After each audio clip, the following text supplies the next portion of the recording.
Assalamualaikum warahmatullahi wabarakatuh. Kembali lagi dengan saya Muhammad Hafiz Wicaksono dengan NPM 1941177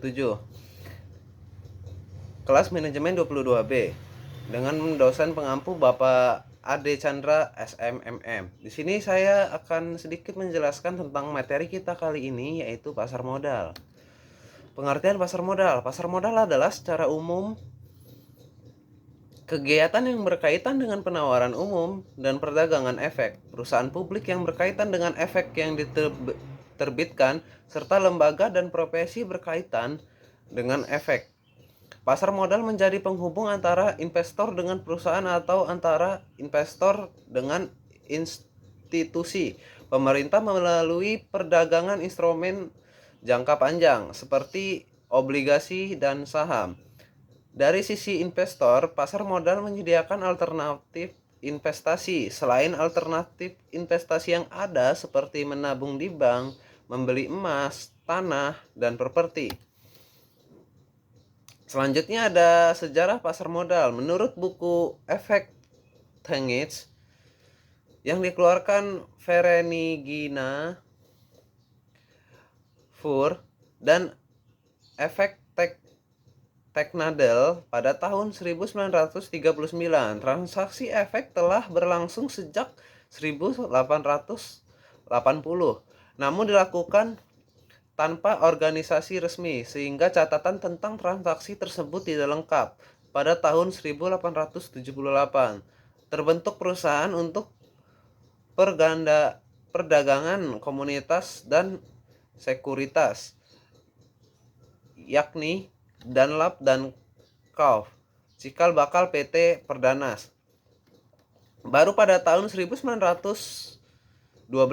tepatnya tanggal 14 Desember, Amsterdam's Effectenbeurs membuka cabang bursa efek untuk pertama kalinya di Indonesia yang bertempat di Batavia atau Jakarta. Pasar modal ini merupakan yang tertua keempat untuk tingkat Asia setelah Bombay, Hong Kong, dan juga Tokyo. Awal mula kenapa pihak pemerintah Belanda mendirikan bursa efek di Batavia ini karena pada awal abad 19 tersebut berbagai perkebunan sedang dibangun secara besar-besaran. Agar proses pembangunan bisa berjalan dengan baik, maka pemerintah kolonial Belanda tentu saja membutuhkan modal. Nah, salah satu sumber modal yang digunakan saat itu adalah tabungan dari orang-orang Eropa dan juga Belanda yang mempunyai penghasilan di atas rata-rata. Fungsi pasar modal. Pasar modal sebagai sarana penambah modal bagi usaha. Perusahaan dapat memperoleh dana dengan cara menjual saham ke pasar modal. Saham-saham ini dibeli oleh masyarakat umum, perusahaan-perusahaan lain, lembaga, atau pemerintah.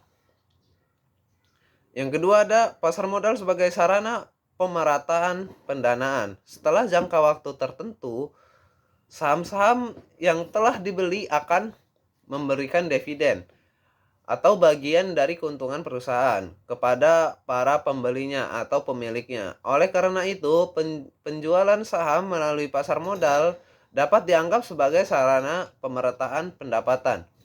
Yang ketiga ada pasar modal sebagai sarana peningkatan kapasitas produksi.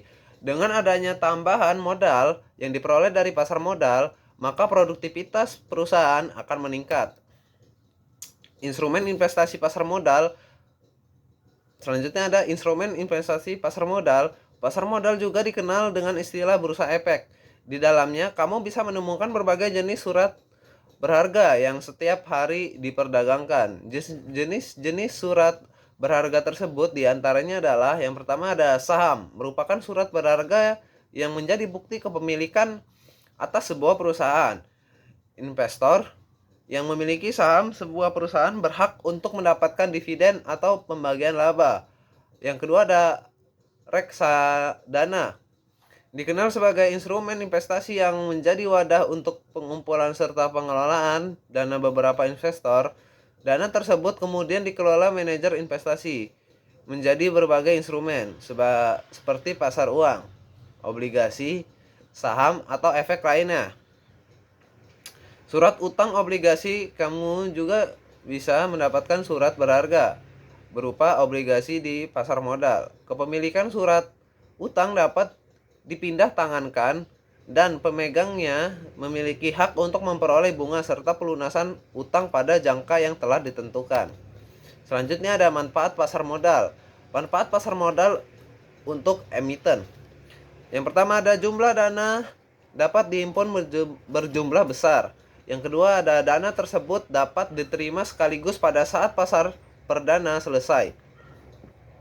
Yang ketiga ada convertment, sehingga manajemen dapat lebih bebas dalam pengelolaan dana atau perusahaan. Yang keempat ada solvabilitas, perusahaan tinggi sehingga memperbaiki citra perusahaan.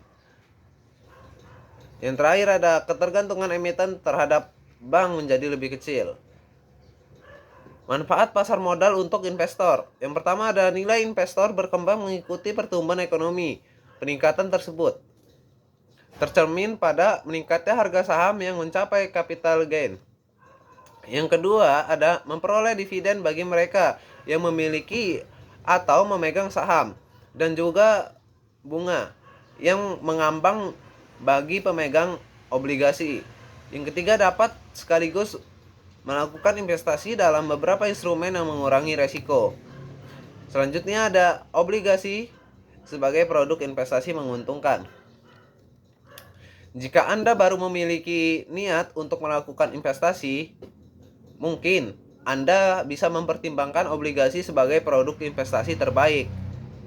Memana obligasi tidak memiliki popularitas seperti saham sebagai produk investasi. Namun obligasi bisa jadi pintu masuk Anda dalam mulai berinvestasi yang dapat menambah penghasilan Anda semasa masih produktif berkala. Sebagai pengenalan, obligasi merupakan sebuah produk investasi yang dapat ditemukan di pasar modal. Obligasi berupa surat pernyataan utang korporasi, namun bisa juga diterbitkan oleh perseorangan.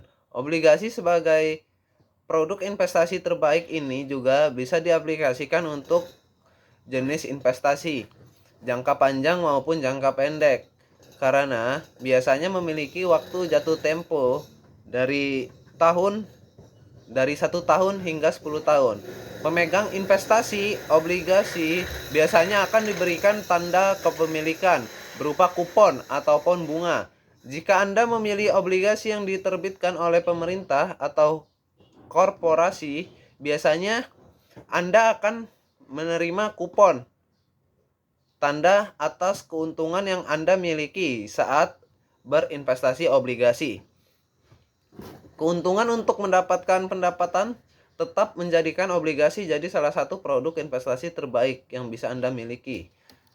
Sepertinya itu saja yang dapat saya sampaikan. Sebelumnya terima kasih, dan saya minta maaf kalau ada yang salah, dan saya tutup. Wassalamualaikum warahmatullahi wabarakatuh.